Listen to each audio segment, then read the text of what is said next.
Inachevé, un podcast pour les cons par un con. Les fêtes de fin d'année, ça me déprime. Moi, les gens heureux, ça me fout les glandes.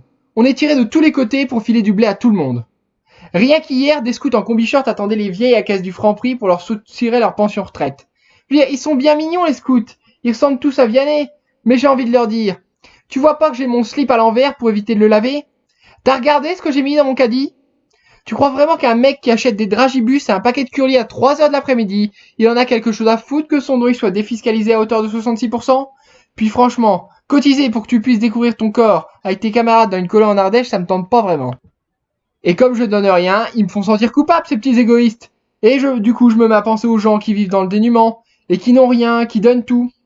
Je veux dire, en même temps, c'est facile de tout donner quand on n'a rien. C'est bien facile de se donner le beau rôle. Puis aussi les mecs en kawaii qui t'interpellent pour les associations et qui te demandent si t'es concerné par la faim dans le monde. Je veux dire, qu'est-ce que tu veux lui répondre?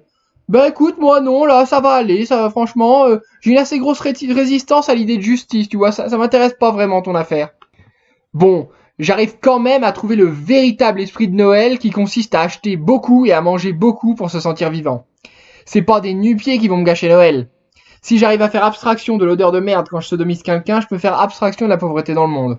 Les fêtes de fin d'année, il y a toujours un petit goût de magie et de dépression. C'est une parenthèse enchantée où c'est acceptable de laisser son gosse sur les genoux d'un fruit de justice dans une galerie marchande bondée. Par contre, vous faites ça le reste de l'année et c'est bizarre. Si l'intermittent qui pue la Marlboro Light, il a enlevé son déguisement de Père Noël acheté chez Jiffy et se tenait dans la rue plutôt qu'à l'entrée du carrefour, personne ne voudrait se prendre en photo avec lui. D'ailleurs, la plupart des enfants, ils le savent, parce qu'ils ont peur du Père Noël. C'est comme les chiens, les enfants. Ils sentent instinctivement le danger. Et puis, avec toutes ces affaires de pédophilie, est-ce que c'est bien le moment de faire croire à nos enfants que c'est socialement acceptable de se mettre sur les cuisses d'un homme et d'avoir des cadeaux en échange? C'est pas comme ça qu'on va faire évoluer le patriarcat. Le vrai sens de Noël, ce sont pas les cadeaux, c'est la naissance de Jésus, le prêcheur de l'esprit sur le corps, celui qui nous invite à nous détacher des plaisirs matériels. Eh ben nous, en son honneur, on va casser notre PEL et se servir 3 fois du foie gras pour faire passer le mousseux tiède. Mais bon, si on n'en branle pas une le 1er mai, pourquoi pas consommer à fond le jour où on célèbre le type qui incarne la sobriété? Le mec, le jour de sa crucifixion, qui est quand même un petit événement en soi pas mal suivi à l'époque, où il n'y a pas de télé ni de moyen de contraception efficace, eh ben il avait qu'un slip troué, un pagne qui lui cachait à peine les parties. Donc tu penses bien que lui, c'est pas vraiment son trip de s'offrir des Nintendo et des hoverboards en voiture en voilà. Je veux dire, même le chocolat, il devait pas en bouffer, il devait pas l'aimer ça vu comment il était gaulé. Je me demande vraiment à partir de quel moment la naissance de Jésus a été associée avec les bêtisiers à la télé et les pulls moches. En tout cas, moi cette année j'ai demandé un chien. J'ai besoin d'avoir quelqu'un de plus con que moi à mes côtés parce que je commence à complexer.